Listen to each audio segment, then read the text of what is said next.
Les États-Unis viennent d'adresser un avertissement sévère à la Chine et à son président Xi Jinping. Cessez de soutenir la Russie, sinon. Cet avertissement a été lancé le 22 juillet par Matthew Whitaker, ambassadeur américain auprès de l'OTAN, lors d'une intervention sur Fox Business. Il a déclaré qu'il était grand temps que la Chine soit dénoncée pour avoir subventionné l'invasion de l'Ukraine par Poutine.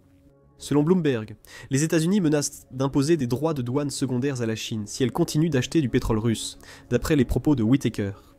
La Chine pense mener une guerre par procuration via la Russie. Et nous voyons dans certaines déclarations du gouvernement chinois qu'ils veulent occuper les États-Unis et nos alliés avec cette guerre. Whitaker a déclaré à Fox Business que la Chine joue un jeu géopolitique complexe afin de nous empêcher de nous concentrer sur nos autres défis stratégiques. Elle veut détourner l'attention des États-Unis de ce que la Chine fait en maintenant l'attention sur la Russie et la guerre en Ukraine. Selon Whitaker, c'est ce qu'elle fait, en soutenant Poutine directement et indirectement. Cela lui permet de poursuivre même si la guerre nuit activement à la Russie. Mais la Chine s'est trompée. Du moins, c'est ce que pense Whitaker, qui a ajouté « Je pense que la Chine s'est trompée dans ses calculs. Je pense qu'il faut les dénoncer pour leur soutien financier aux tueries sur les champs de bataille ukrainiens. » Puis vint l'avertissement. Cessez de soutenir la Russie, ou les États-Unis riposteront durement. Ils le feront, en utilisant des sanctions secondaires significatives, comme l'explique Whitaker. Elles vont frapper les pays qui achètent du pétrole russe, que ce soit la Chine, l'Inde ou le Brésil. La menace de Whitaker survient après plus de 3 ans de guerre, au cours desquels les achats de pétrole russe par la Chine ont explosé. Malgré le fait que le pays de Poutine subisse une série de sanctions censées paralyser l'économie russe, la Chine est l'une des principales raisons pour lesquelles cette économie tient encore, car les achats de pétrole chinois ont essentiellement permis à Pékin de défier les efforts occidentaux, visant à utiliser la pression financière pour mettre fin à la guerre en Ukraine. La menace a été lancée. Cette menace soulève des questions. Qu'a fait la Chine pour soutenir la Russie récemment? Et que comptent faire les États-Unis pour nuire à la Chine? En réponse, tout d'abord, il y a la manière dont la Chine a subventionné la Russie, comme l'affirme Whitaker. Et cette subvention commence par l'achat de pétrole. Beaucoup de pétrole. Quand Poutine a envahi l'Ukraine, l'Occident a répondu par des sanctions visant à détruire l'économie russe.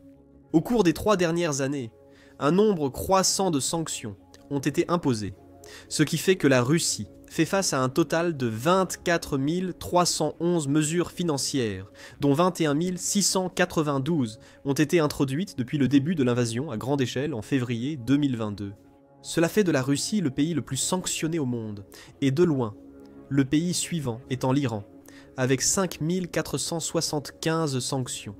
Parmi ces restrictions financières figurait un plafonnement des prix, que le groupe des 7, ou G7 principales économies, a imposé à la Russie en décembre 2022. Ce plafonnement des prix impose aux pays du G7 de ne pas payer plus de 60 $ par baril de pétrole brut russe. L'espoir était que ce prix réduit mettrait la pression sur l'économie de Poutine. L'Union européenne compte même renforcer cette stratégie de plafonnement des prix, annonçant en juillet son intention de créer un nouveau plafond, qui fixera le prix du pétrole russe à 15%, de moins que le prix moyen du brut russe à tout moment. Cela fera retomber le plafond en dessous de 50 $ dans le but de nuire à l'économie russe. L'idée est simple, les plafonds de prix réduisent les revenus de la Russie, compliquant le financement de la guerre par Poutine. Malgré la guerre en Ukraine qui dure depuis plus de 3 ans, Poutine continue de vendre son pétrole, grâce à une flotte de navires fantômes qui opèrent en dehors du droit maritime traditionnel. Et le principal client de ce pétrole douteux n'est autre que la Chine. Quand l'Occident a instauré un plafond des prix sur le pétrole russe, Xi y avait vu une opportunité. La Chine pouvait tirer profit du pétrole russe moins cher. Pékin a ainsi injecté de l'argent dans l'économie russe, lorsque Poutine en avait cruellement besoin. L'Economist Intelligence souligne à quel point la Chine soutient la Russie grâce à ses achats de pétrole. Il indique que la période entre 2018 et 2021 a vu le pétrole russe représenter en moyenne 15,5% du total des importations de brut de la Chine. En 2024, le pétrole russe comptait pour 21,5% de ses importations. Ce schéma d'achats accrus a été une bouée de sauvetage essentielle pour Poutine. Selon Trading Economics, de nouvelles données révèlent l'ampleur des dépenses de la Chine en pétrole russe au cours des 11 dernières années. En 2013, la Russie a perçu 197 milliards de dollars de la Chine pour son pétrole, un montant stable durant les 4 années qui ont suivi. En 2018, la Chine a accru ses achats de pétrole russe, dépensant 381 milliards de dollars. En 2021, ce chiffre atteignait 405 milliards de dollars. La Chine était déjà un client majeur de Poutine, mais après l'invasion russe de l'Ukraine, les achats de pétrole chinois ont explosé. Selon Trade Economics, les dépenses de Pékin pour le pétrole russe ont atteint 584 milliards de dollars en 2022 et continuent de croître depuis. La Chine a versé 607 milliards de dollars à la Russie en 2023, puis 626 milliards en 2024 pour le pétrole russe. Un recul a été observé en 2025. Selon Reuters en mars, des entreprises publiques chinoises ont diminué leurs importations de pétrole russe, craignant de possibles sanctions. Selon un média, les importations chinoises de pétrole brut ont chuté de 129% en avril, comparé à l'année précédente, atteignant 196 millions de barils par jour. Nous observons un schéma. Lorsque les sanctions ont frappé la Russie, la Chine a aidé Poutine à compenser les pertes financières en achetant son pétrole. C'est de cette subvention dont parlait Whitaker. On ne peut négliger l'importance de la Chine pour l'effort de guerre de Poutine. Selon un article du Conseil de l'Atlantique de mars 2024, le commerce pétrolier de la Chine avec l'Iran et la Russie est qualifié d'axe de l'évasion. Il a indiqué que la Chine avait économisé des dizaines de milliards de dollars en 2023 en achetant du pétrole à ces deux pays à un prix inférieur au marché. Cette relation présente de nombreux enjeux. La Chine cherche à obtenir du pétrole brut à moindre coût, profitant ainsi de la position commerciale difficile de la Russie. Selon la même source, le commerce russo-chinois a fortement augmenté depuis le début de la guerre. Selon le Conseil de l'Atlantique, en 2022, la Russie a reçu 88 milliards de dollars de la Chine pour ses exportations d'énergie, pétrole et gaz, tout en payant 717 milliards de dollars pour des produits chinois. Nous aborderons ces produits sous peu, mais il est clair que les fonds chinois ont aidé à financer la guerre de Poutine. Le dirigeant russe sait que la Chine profite d'une mauvaise situation pour la Russie. La Chine continuera d'acheter le pétrole russe tant qu'elle saura que cela ne nuit pas aux intérêts de Pékin. Poutine s'en moque. Il ne peut pas se le permettre, car la guerre en Ukraine coûte excessivement cher à la Russie. En février 2024, Reuters a rapporté que la guerre en Ukraine avait probablement coûté directement 211 milliards de dollars à la Russie, en plus d'un manque à gagner, estimé à 13 000 milliards de dollars de croissance économique, prévu d'ici 2026. Russia Matters a ajouté d'autres statistiques pour mettre en évidence les difficultés financières de Poutine un an plus tard. En février 2025 environ, 340 milliards de dollars d'actifs russes étaient gelés mondialement, principalement détenus par les États-Unis et l'Union européenne. Il a également indiqué que le secteur énergétique russe avait perdu environ 785 milliards de dollars entre décembre 2022 et juin 2024 par rapport à une situation sans sanctions. En raison des coûts immenses, Poutine a dû permettre à la Chine de tirer profit de la Russie sur le plan pétrolier. C'est parce que sans la Chine, la Russie serait dans une situation économique encore plus désastreuse qu'elle ne l'est actuellement. La Russie a besoin que la Chine continue d'acheter son pétrole pour que Poutine puisse poursuivre la guerre en Ukraine. Et cela nous ramène à la menace de Whitaker. L'ambassadeur des États-Unis et de l'OTAN a tout à fait raison lorsqu'il affirme que Pékin subventionne l'invasion de l'Ukraine par Poutine. Sans la Chine, la Russie n'aurait pas la capacité de payer à ses soldats des salaires exorbitants allant de 2000 à 3000 dollars par mois. Cela place les soldats de Poutine parmi les 10 à 15% des Russes les mieux payés. Les États-Unis, lassés de la situation, accordent une attention renouvelée au partenariat commercial croissant entre la Chine et la Russie. Les États-Unis s'inquiètent de plus que du pétrole. En 2022, la Russie a dépensé plus de 70 milliards de dollars en biens chinois. C'est la deuxième manière dont la Chine finance la guerre de Poutine. Elle fournit à la Russie l'équipement dont elle a besoin pour fabriquer bon nombre des armes que les forces de Poutine utilisent contre l'Ukraine. En septembre 2024, l'Institut Lansing a noté que la Chine avait joué un rôle clé en tant qu'exportateur de biens à double usage vers la Russie depuis que Poutine a lancé son invasion à grande échelle en 2022. Ce type de biens offrait à la Chine un moyen intéressant de s'enrichir tout en contournant les sanctions internationales. Les composants à double usage sont des produits pouvant être utilisés pour des applications civiles et militaires, permettant à la Chine un déni plausible.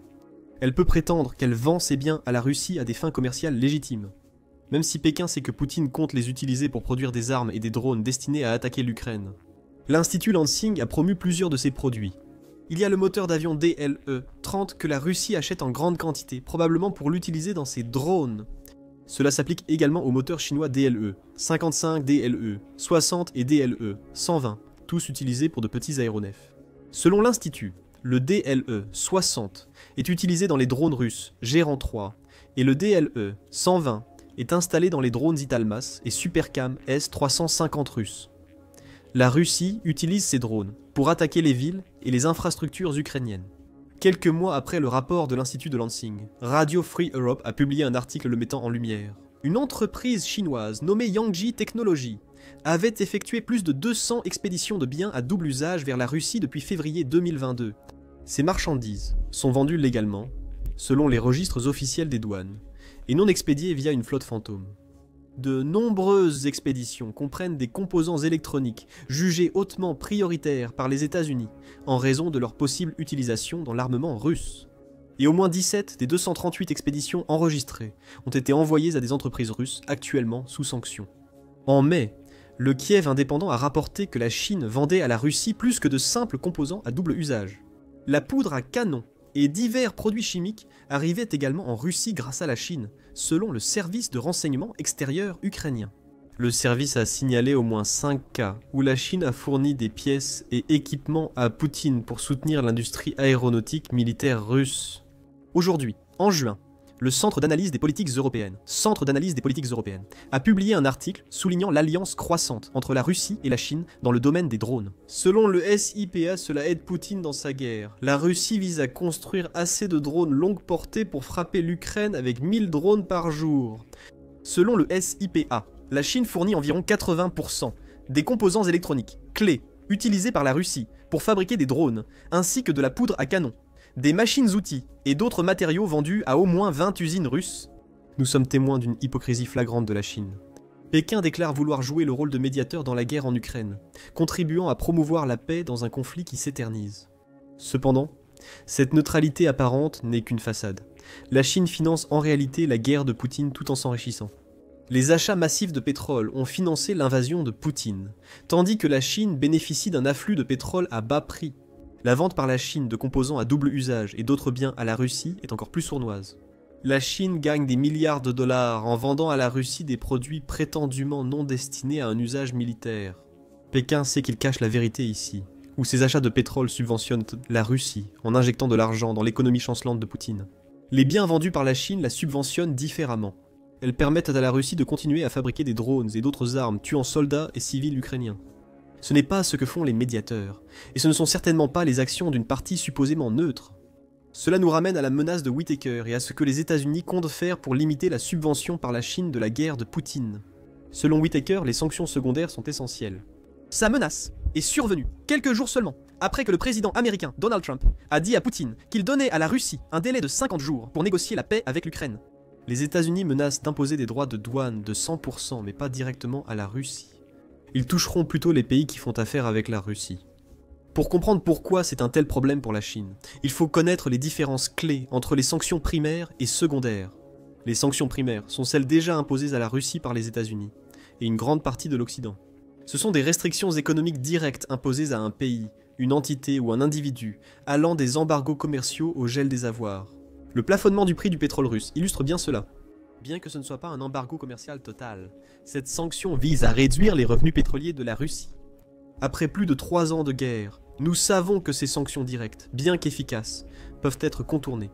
Les ventes massives de pétrole russe à la Chine par sa flotte fantôme en témoignent. Les sanctions secondaires ont une approche différente.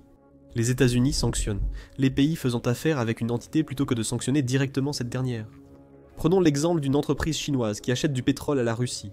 Le tarif de 100%, évoqué par Trump, s'appliquera à tous les produits que l'entreprise essaie de vendre aux États-Unis, en guise de sanctions, en remplissant les poches de Poutine avec l'argent dont il a besoin pour financer la guerre. Considérez les sanctions secondaires comme un renforcement des sanctions primaires. Les premières ciblent directement la Russie, alors que les secondes exercent une pression économique indirecte sur Poutine et son pays. Les États-Unis ont déjà utilisé ce type de sanctions, notamment lorsqu'ils les ont rétablies contre l'Iran après s'être retirés de l'accord sur le nucléaire iranien. Des sanctions secondaires ont été mises en place, s'appliquant à quiconque achetait des produits pour des secteurs iraniens, de l'énergie, des logiciels, de l'alimentation, des services financiers et des métaux précieux. Les États-Unis emploient aussi des sanctions secondaires pour sanctionner le Venezuela actuellement. Les États-Unis ont instauré un tarif douanier de 25% pour tout pays achetant du pétrole au Venezuela, que ce soit directement ou via des intermédiaires. La Chine ne veut pas avoir affaire à ces sanctions secondaires. La Chine est déjà engagée dans une guerre commerciale avec les États-Unis, où les deux pays s'affrontent à coups de tarifs douaniers. À un moment donné, les tarifs américains contre la Chine ont atteint un niveau ahurissant. de 145%, avant qu'ils n'atteignent une trêve temporaire leur permettant de négocier leur situation commerciale. Ici, nous voyons un certain timing précis dans la menace de Whitaker. La trêve touche à sa fin alors que les États-Unis et la Chine doivent entamer de nouvelles discussions commerciales en Suède durant la semaine du 28 juillet. Maintenant que Trump a brandi la menace de sanctions secondaires, les États-Unis utiliseront sûrement ce levier lors des discussions. Cela met la Chine dans une situation délicate. Elle souhaite éviter les lourds tarifs douaniers, déjà imposés par les États-Unis. C'est pourquoi elle négocie d'abord. Avec les sanctions secondaires en jeu, Pékin devra bien réfléchir à sa prochaine décision. La Chine continuera-t-elle à acheter du pétrole russe et à subventionner son armée avec des produits à double usage malgré les droits de douane américains? Ou bien va-t-elle s'éloigner de la Russie, laissant Poutine gérer un énorme déficit dans le solde bancaire russe, à un moment où il a besoin de tout l'argent possible pour sa guerre? Les États-Unis espèrent que la Chine choisira la seconde option. Cependant, rien n'est garanti, comme le souligne United 44 Media dans son rapport sur la menace de Whitaker. Wang Yi, le ministre chinois des Affaires étrangères, a informé Kaja Kallas, responsable de la politique étrangère de l'Union européenne, que la Chine ne peut accepter une défaite russe en Ukraine. Selon Wang, en agissant ainsi, les États-Unis se concentreraient entièrement sur la Chine, ce que Pékin ne peut tolérer. Cette déclaration, qui aurait été faite lors d'une réunion tendue de 4 heures entre les deux dirigeants, remet davantage en question la neutralité affirmée de la Chine dans la guerre en Ukraine. Au contraire, Pékin a exploité le conflit pour consolider sa position géopolitique. En achetant autant de pétrole russe, elle a rendu Poutine dépendant de la Chine pour financer sa guerre. La poursuite de la guerre permet à la Chine d'agir sans trop attirer l'attention de l'Occident. C'est un concept simple. Pendant que l'Occident est distrait par l'Ukraine, la Chine se place dans une position où elle peut devenir un acteur mondial encore plus important qu'elle ne l'est déjà. La menace de Whitaker peut-elle fonctionner? Les États-Unis peuvent-ils user de sanctions secondaires pour pousser la Chine à cesser de soutenir la Russie? Pour l'instant, cela semble peu probable, car la Chine a déjà répondu aux premières tentatives américaines d'imposer des tarifs douaniers par ses propres tarifs. Actuellement, nous sommes au bord d'une nouvelle guerre commerciale. L'Amérique espère que ces sanctions secondaires mettront fin aux ambitions de Poutine en Ukraine. Cependant, tout dépend de la réponse de la Chine à ces sanctions. Nous en saurons plus vers la mi-septembre, une fois le délai de 50 jours de Trump écoulé. Mais les États-Unis n'auront peut-être pas à menacer la Chine pour arrêter la guerre en Ukraine. La Russie pourrait échouer, même avec l'aide de Pékin. L'offensive d'été de Poutine sera sa dernière erreur avant l'effondrement total de l'effort de guerre russe. Pour en savoir plus, regardez notre vidéo et abonnez-vous à l'émission Militaire pour suivre l'actualité des relations sino-américaines. Merci de votre fidélité.